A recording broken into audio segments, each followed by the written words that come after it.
Hello, I'm Katrina Coleman with the Maryland Healthcare Education Institute.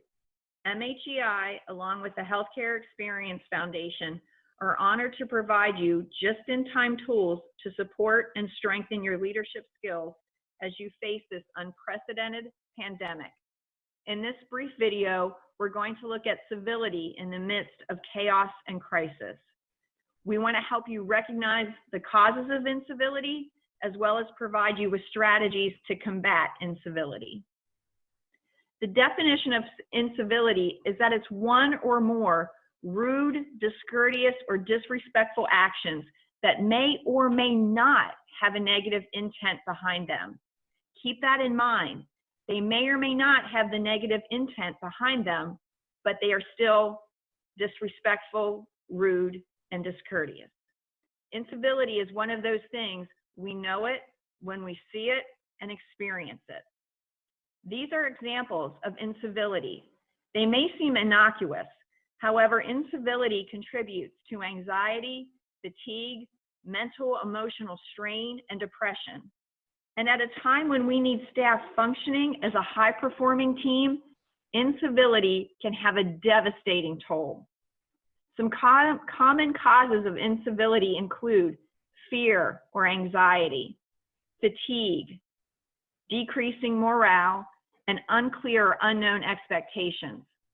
Not only are your staff experiencing all of these causes at this time, you're experiencing them as well as a leader, and your upline leader and your executive team are also experiencing them. We are all grieving because we have lost our norm. Our norm is gone, and we are redefining what normal is. Leadership typically is about creating an environment where staff can thrive. But that doesn't happen in a crisis. In a crisis, it's not about thriving, it's about survival. Quote unquote, bad behavior may be rooted in fear, and we as leaders need to check that in a person. We need to be communicating a message such as, I care about you. How can I support you? While we are directly naming the behavior and its impact on others. How do we do that? To combat incivility, we have to start with listening. Practice Stephen Covey's Habit 5, listen to understand, then be understood. What I hear you saying is, you seem angry and frustrated. When you say blank, I feel this, and it makes me uncomfortable. Listen with empathy. The second step is setting limits.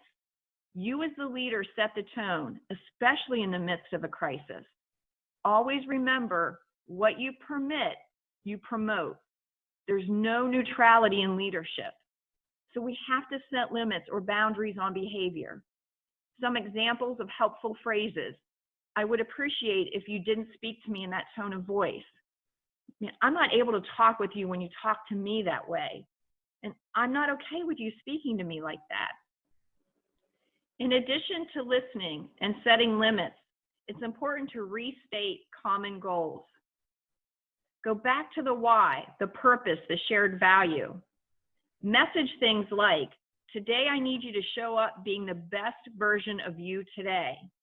Today, I need you to show up with a willingness to be flexible and without the eye rolling or saying negative things publicly or questioning decisions publicly.